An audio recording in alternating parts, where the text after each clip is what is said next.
Hello and welcome to the Michael Mamas Show. I'm your host, Michael Mamas. We're coming from the mountains of Western North Carolina, Mount Soma, home of the Sri Someshwara Temple. Today's title is Fate, question mark. Averting Armageddon, question mark. The geometry of time. I'm going to go a little more deeply into an understanding of the mechanics of time and how it works than I have in recent podcasts. But I think it's important to do so because it seems that I think that the deeper we understand what I'm talking about today, not only will it help us to understand life in general better, and Jyotish, and fate and all that better, but I think it will also give us a more realistic understanding of the whole idea of, how much in control of our future are we, how much of it is just karma, and what the mechanics of all that is. A lot of times Jyotishis will be like, oh, Mercury just went retrograde, so I'm feeling it, or it's going to have this effect, or things like that. And though there's certainly truth to those influences, it's not an on-off switch. There's a lot more to the mechanics, and I think a lot of times we get a little too simplistic with it. That might even be more true of Westerners in general than it is people in India, for example. In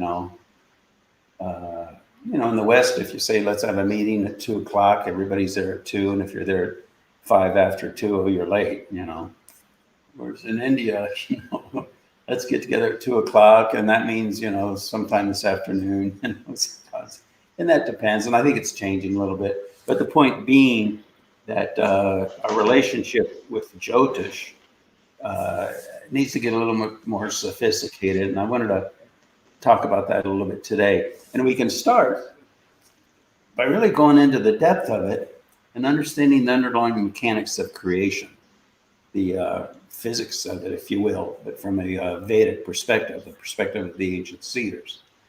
And so real quick, because I've done this before, but just real quick, kind of as a review for those who've heard it more than once. The underlying basis of all existence is a field of pure consciousness. Consciousness equals isness. Consciousness is the only thing that really is. Modern physicists who are studying the unified field, many of them are actually saying that's what the unified field is. The one thing that's the basis of everything is just consciousness. The more they study the unified field, the more they realize that's what they're studying. And that's, of course, what the ancient seers have been saying for thousands of years. So now, real quick, let's just manifest existence. Consciousness is the only thing that exists. So if it's conscious, what can it become conscious of? The only thing that exists, itself. Becomes self-aware. Consciousness views itself as other, and duality is born. And it's kind of like brushing your teeth in front of the mirror. You catch your own reflection, and for a minute, you think there are two people there in the room. Consciousness, when it becomes aware of itself, perceives it as other, and it's like there's a space. That's the manifestation of space, in fact. And so then consciousness becomes aware of those two things. A third thing is born. Consciousness becomes aware of those three things. A fourth thing, boom, boom, boom, and it cascades out to infinity, and you got the underlying structure of existence. And it's geometric in its nature, because consciousness, when it becomes conscious of itself, there's a third thing in operation there. There's the knower, and then the process of knowing creates a triangle. That's what this Sri Yantra is up here. It's a geometric representation of the manifestation of existence, the underlying basis of all existence. And there's a sequentiality to the manifestation. Consciousness, one, then consciousness aware of itself as other, two, then consciousness aware of those two things, the third thing, consciousness aware of those three things, the fourth thing. So it cascades out sequentially. And so now we have space, and then we also have time, the sequentiality of the self-interacting dynamic of pure consciousness. And so, by the way, that consciousness aware of itself, the knower, the known, and the process of knowing. That's the Holy Trinity in Christianity. And in the Vedic tradition, it's Rishi, the knower, Chandas is the known, and Devata is the process of knowing. Okay? And that forms a triangle. So triangles are fundamental to the basis of existence. I can't remember who it was. It was either Archimedes or Pythagoras. But they said when they discovered geometry, they realized that they found the key to the mystery of existence. And I don't know, I mean, I guess they went pretty darn deep with it, because that is the underlying structure, the underlying mechanics of quantum mechanics, you know? But it wells up through all different levels of life, and it all maps. Everything maps onto everything else. I've talked about that before. And so if you want to look at the mechanics, the geometry of time, you can look at that underlying structure and how it maps onto, first, the sequentiality, and secondly, it maps on the underlying structure itself, maps onto everything. Everything maps onto everything else. So it's all one. But some of the mappings are abstract, some are pretty direct, like the mapping of the structure of the self-interacting dynamic of consciousness and how it's manifesting in life, and how that maps onto the arrangement of the planets in space. Everything maps, it maps onto that. And so to get an insight into where I'm trying to go with this, so hang in there with me, because it goes to a really cool place. It's almost like, you know, the old roller coasters made out of wood, and they have all these wood beams, and then what are they made out of? They're made out of wood triangles, a beam, a beam, a beam. And then there are a whole bunch of beams, and they create a whole lattice structure, and there are ups and downs in it, and that's a roller coaster. Well, that's how it works. You have the Holy Trinity everywhere, Rishi, Devata, Chandas, the fundamental basis, the fundamental structure, the underlying essence that supports all of existence.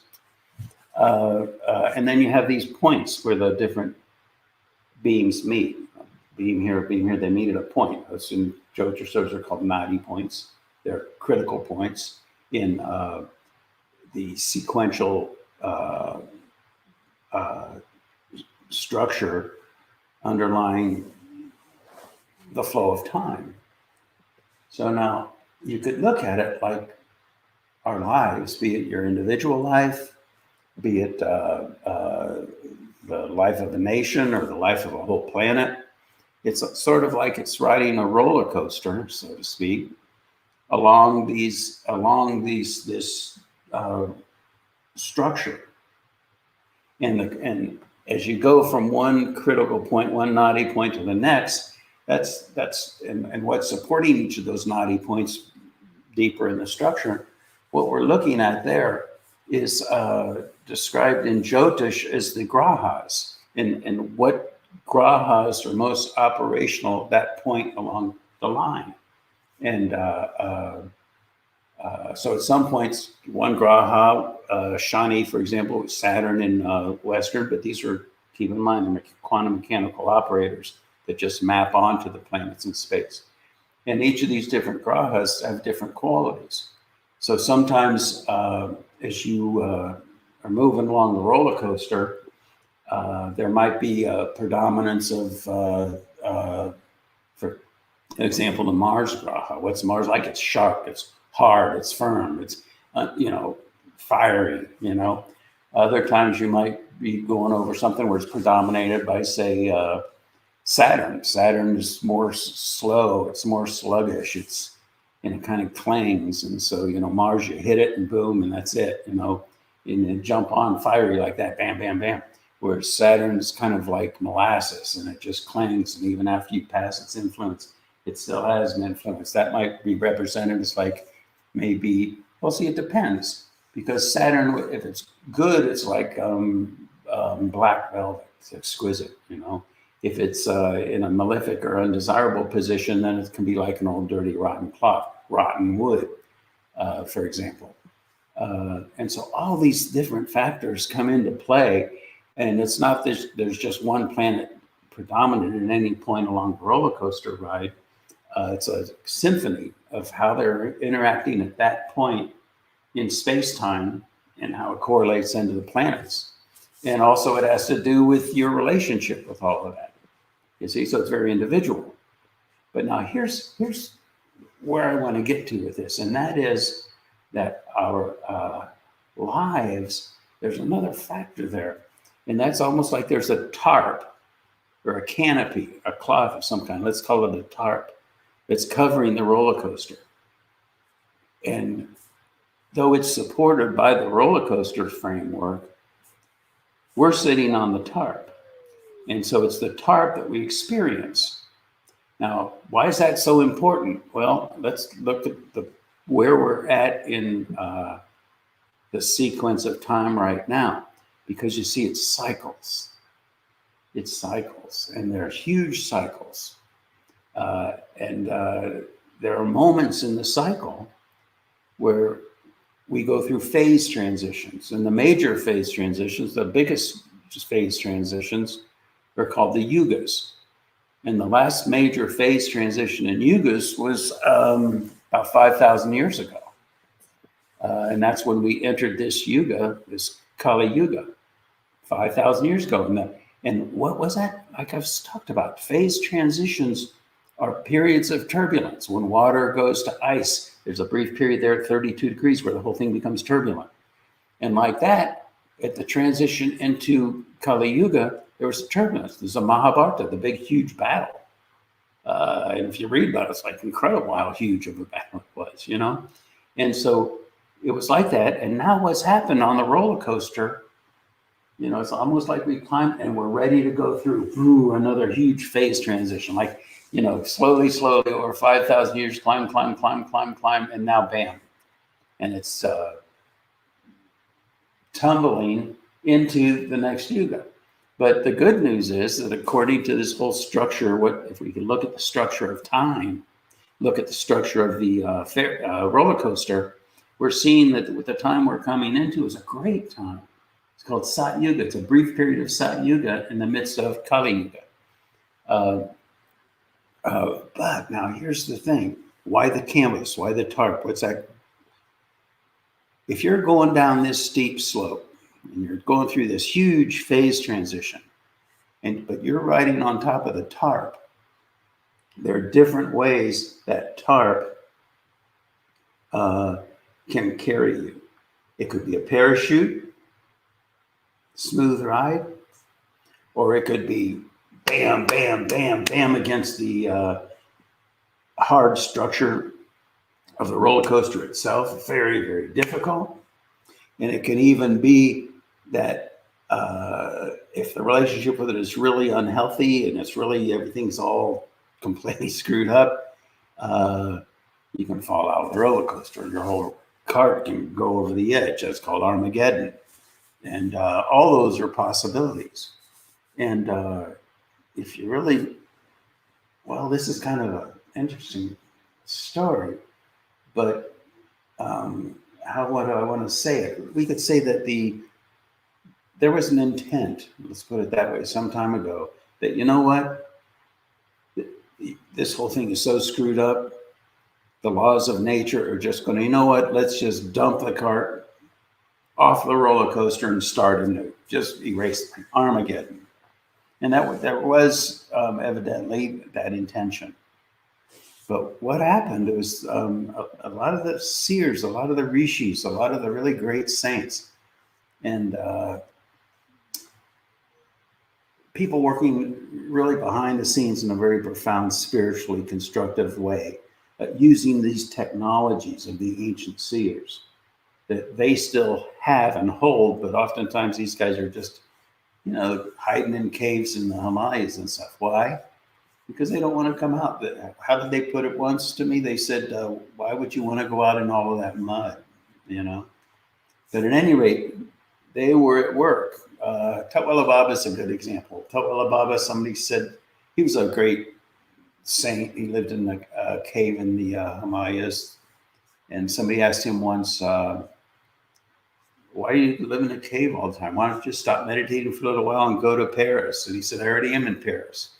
They said, well, yeah, but don't you want to see the world? And he said, what would happen to the world if I stopped meditating? You know, that kind of a thing.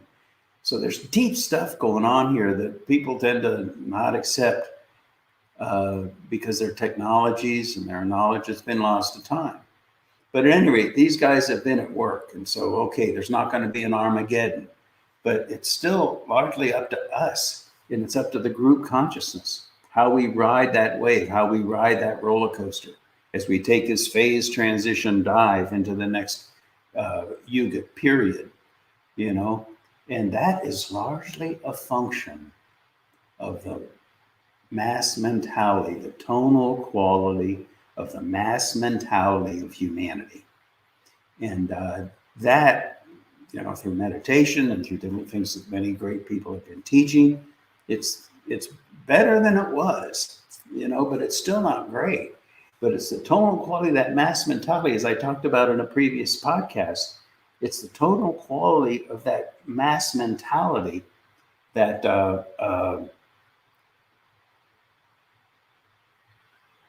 is like a boiler, a furnace boiler, you know, a steam boiler in the basement. And it's got all this, if it's got all this chaos and everything, and the pipes are rattling, is the whole building going to blow up, you know? And so, or is that tonal quality, that is that thing just purring like a kitten, you know? And right now, I think we can see pretty clearly, if you look at the world and how people are relating to each other, you know, it's not even a sharing of ideas anymore, really. It's almost like, you know, let's not discuss the ideas. Let's talk about the person and demonize the person who has an idea other than ours, you know? And so that's just not a healthy boiler in the basement, you know? So anyway, all that's going on, and all indications are that everything's going to be fine. We are inevitably. Why? Because that roller coaster, it's going down, it's taking the dive, it's going into the Sat Yuga period, which is great. It's just a question of how we're going to get there. And all indications, well, just, you know what? You want to know how it's going? Just look at the news. That's how it's going. And it's rocky and it's turbulent, but we're going to get there and we're going to get through it. And we're in for a great time. You know, it's going to be fabulous. And that's the whole mechanic of the underlying structure of really everything we're talking about. So the next several months, they're going to be difficult. I mean, that's just the structure of the roller coaster right now, you know, and whatever your individual canvas is doing, versus the canvas of your community, versus the canvas of your nation, versus the canvas of the world, all these different canvases.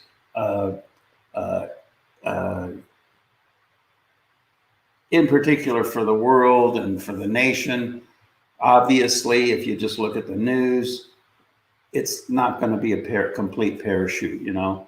But I think we're going to get through it, and we're going to be fine, you know. And it's not going to be this big, huge, horrible time. But I think the key is to stay steady in yourself. And how can you help the process? By transcending, by reaching into the depth of your being and influencing that whole dynamic, influencing the relationship of the canvas of the mass mentality with the roller coaster itself. And the best way to do that is do your meditations. And then we're doing a lot at Mount Soma. There's a whole unified field generator that we're building. It's in the Vedic literature. The ancient seers told us how to build it, but nobody's building it. Why is nobody building it? Because it's Kali Yuga. Why is it now? Were these ancient scriptures found and translated in South India by a really great Vedic scholar who's given the knowledge, to us at Mount Soma to build it, and that's what we're doing. And that's going to be an influence that's going to help usher in Sat Yuga. And when this whole thing is completed, it's going to maintain Sat Yuga. And it's not me saying it. It's not me saying it. This is ancient scripture. This is from rishis, great saints, sages. And the Vedic scholars I'm working with are all like, yeah, this is it. And why wasn't it there before? Why didn't anybody build it before? Kali Yuga, you see? But now we're entering Sat Yuga. And so we have great time coming, you know? I'm here with Adrian Dewey and Scott Davalos today. Adrian, how you doing? Really great. That's good. Anything you wanted to add to that? Did I leave anything out or any questions or anything?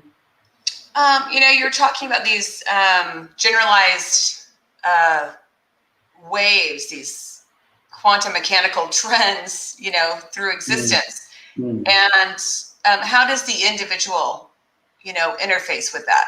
Seems like you're saying some individuals will maybe have a more intense, chaotic period than others prior to the shift in, or are you talking different societies? Or see, it's a multivariable equation, and each one of us have our own set of all these different multivariables.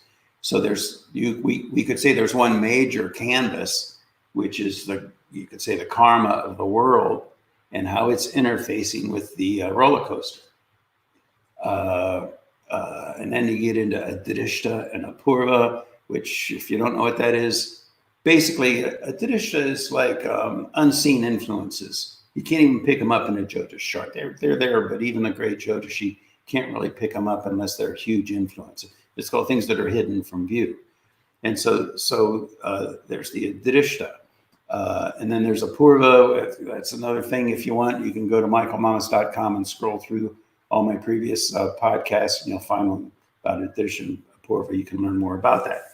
But the point is that each individual then interfaces with the roller coaster through the global canvas, through their national canvas, if you will, through their community canvas, through their family canvas, through their personal canvas. And all these things can be looked at through Jyotish based on, generally speaking, the moment you were born, for example. But there's a whole science that we could get into, but each of those things is a study in and of itself, So in that sense, you might want to say their canvases layered one on top of the other, but the main one is the global canvas, and that determines really the main theme of the time period we're in right now. Is that responsive, Adrian? Yeah, that makes sense, because I kind of see or feel the global canvas. We're watching the news and seeing everything that's going on, but I certainly seem to have my own personal stuff going on within that. So that makes a lot of sense. Yeah. And the thing is too, and this is really important. I was talking about this before about, Mercury goes retrograde and, it's not like an on-off switch. Why? Because when Mercury goes retrograde, we're talking about the structure of the roller coaster. But the canvas is riding over the structure of the roller coaster. So the roller coaster might be doing this, but the canvas might be caught in the wind or being like a parachute, or it could be slamming up against it, or any number of possibilities. So we don't want to get too simplistic. A lot of times these astrologers will, from this date to this date, sun is doing this, and therefore this is what you're going to be experiencing. Well, that's an influence. That's a structure of the roller coaster, but it doesn't really address what your own individual canvas is doing, or even the global canvas is doing. And there we can intervene. We can, based on our global consciousness, based on the momentum of the mass mentality, and based in our own consciousness.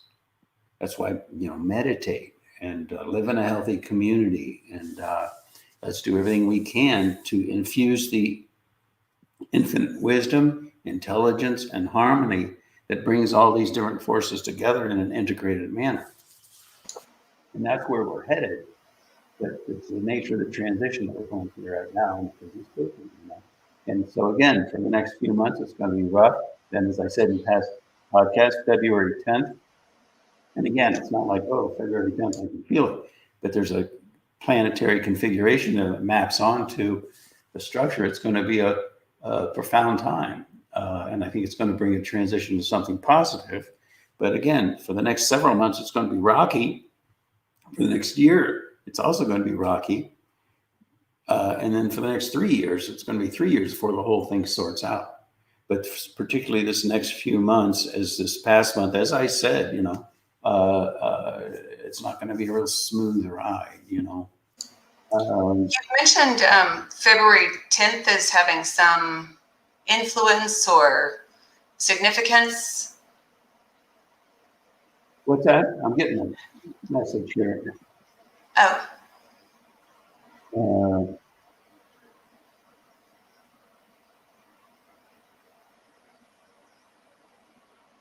I don't know. I can't. Somebody wrote something really long. I hope the transmission is coming through okay. Scotty, are you there? Scott Davalos, are you there? Yeah, I think maybe he's working on it. All right. Yeah, I was just asking about the influence of February 10th in particular that you've mentioned. I'm assuming that's what you're talking about the next couple of months. No, it's more than that. February 10th is one thing, but the next several months, there's just a lot going on, There's a lot going on, yeah. Okay, I hope this podcast is coming through. I think that's enough for now, unless there's something else, Adrian and Scotty, I think we lost.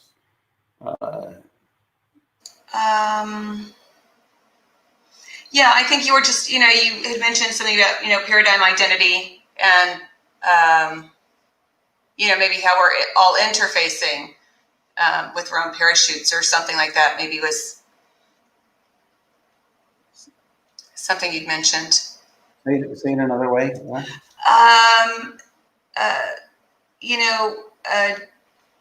There's this demonizing others and our own paradigm identity as we're, I guess, on the roller coaster is, I think, what you were maybe talking about, and how that also may have some influence or something. Well, that's just how the momentum of the mass mentality is playing out. It's this demonization and all that stuff. It can play out different ways.